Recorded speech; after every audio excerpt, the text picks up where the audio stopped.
From the CISO series, it's Cybersecurity Headlines. These are the cybersecurity headlines for Friday, February 27th, 2026. I'm Steve Prentice. iPhone and iPad cleared for classified NATO work. The announcement was made yesterday by Apple that its phones and tablets are the first consumer devices to receive approval for working at the NATO restricted level. The devices are now part of the NATO Information Assurance Products Catalog NIAPC. This means that iPhones and iPads can be, quote, used with classified information without requiring special software or settings, end quote. The listing specifies that the native Mail, Calendar, and Contacts apps for iOS and iPad OS provide secure access to data. U.S. education and healthcare targeted with Dohdoor backdoor. This attack is being conducted by a previously unknown group named by Cisco Talos as UAT10027. The group's goal is to deliver a new backdoor codenamed Dohdoor, Dohdoor, which uses DNS over HTTPS, hence the DOH in its name, for command and control communications. The campaign is suspected to, quote, involve the use of social engineering phishing techniques leading to the execution of a PowerShell script, end quote. The threat actor hides the command and control servers behind the Cloudflare infrastructure, and although the group has not been identified, certain attributes of the campaign strongly resemble those used by North Korea's Lazarus and Kimsuki groups. Trend Micro warns of critical Apex One code execution flaws. The cybersecurity software firm has patched the two vulnerabilities which would allow attackers to gain remote code execution on vulnerable Windows systems. Quote, Apex One is an endpoint security platform that detects and responds to security threats, including malware, spyware, malicious tools, and vulnerabilities, end quote.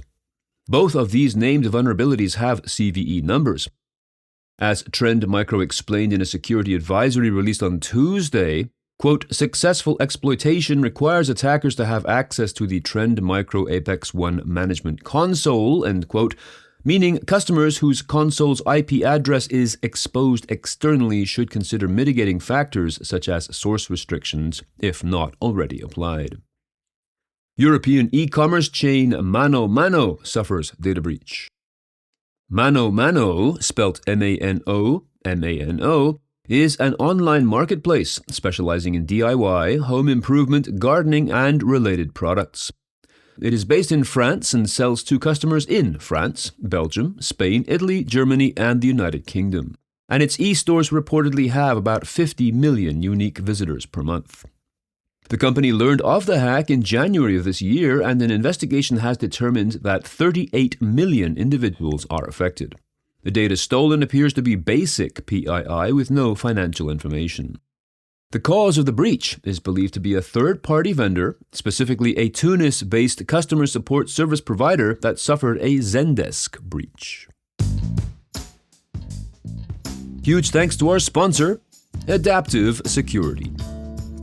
This episode is brought to you by Adaptive Security, the first security awareness platform built to stop AI-powered social engineering. Security training fails when it's generic.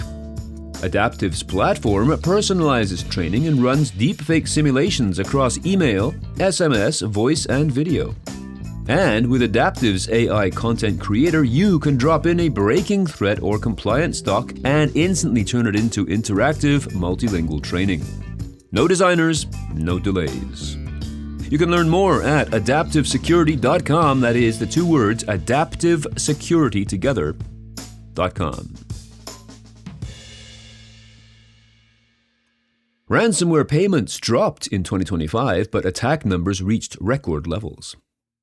A new report released yesterday by blockchain research company Chainalysis stated that claimed attacks grew by 50%, but victim payment rates dropped to a record low of 28%.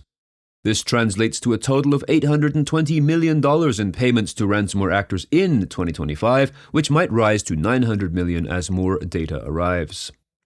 Chainalysis researchers attribute the increase in attacks and slowdown in payments to the fact that companies are getting better at incident response and that, quote, regulatory scrutiny has increased to the point where payouts are now heavily discouraged, end quote.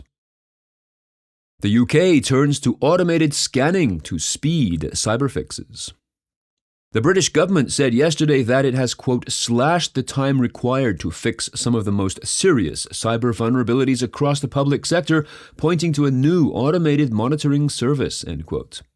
This service is called the Vulnerability Monitoring Service, and it, quote, operates as a central scanning platform that continuously checks internet-facing systems used by public bodies, from central government departments to health and local authorities, for signs of known security weaknesses, end quote. This is the latest in a series of steps and attempts made by the UK government to formulate a stronger cyber defence position. The service currently covers around 6,000 organisations and is leading to about 400 confirmed vulnerabilities being processed and resolved each month. AI-driven development makes security unattainable, warns Veracode. In its annual State of Software Security report, the company says that based on data from 1.6 million applications tested on its cloud platform, more vulnerabilities are being created than are being fixed, and that high-velocity development with AI is making comprehensive security unattainable. The researchers do say, however, that the higher numbers may be a result of increasing use of testing tools, meaning that more problems are being spotted than might have previously been missed. Veracode also suggests that there is an accelerating pace of software releases causing new code to be added more quickly than existing vulnerabilities are addressed, and that AI-generated code makes remediation more difficult. Eternum C2 botnet stores encrypted commands on Polygon blockchain. Researchers at QRator Labs have disclosed details of a new botnet loader called Eternum C2, that is spelled AETERNUM, that uses, quote, a blockchain-based command and control infrastructure to make it resilient to takedown efforts, end quote. The public Polygon blockchain being used is widely used by decentralized applications, including Polymarket, the world's largest prediction market. Eternum C2 first appeared in December of last year when a threat actor advertised the malware on underground forums. Are you going to be in Central Florida next week? Then there's a good chance that you can join us for a live CISO Series podcast recording. We will be in Clearwater, Florida on March the 3rd as part of the Convene conference, and then we will be in Orlando on March the 6th for Zero Trust World. For more information on how to join and some discount codes to register for both events, head on over to the events page at cisoseries.com. And of course, if you have some thoughts on the news from today or about this show in general, please be sure to reach out to us at feedback@cisoseries.com. We would love to hear from you. I'm Steve Prentice, reporting for the CISO Series.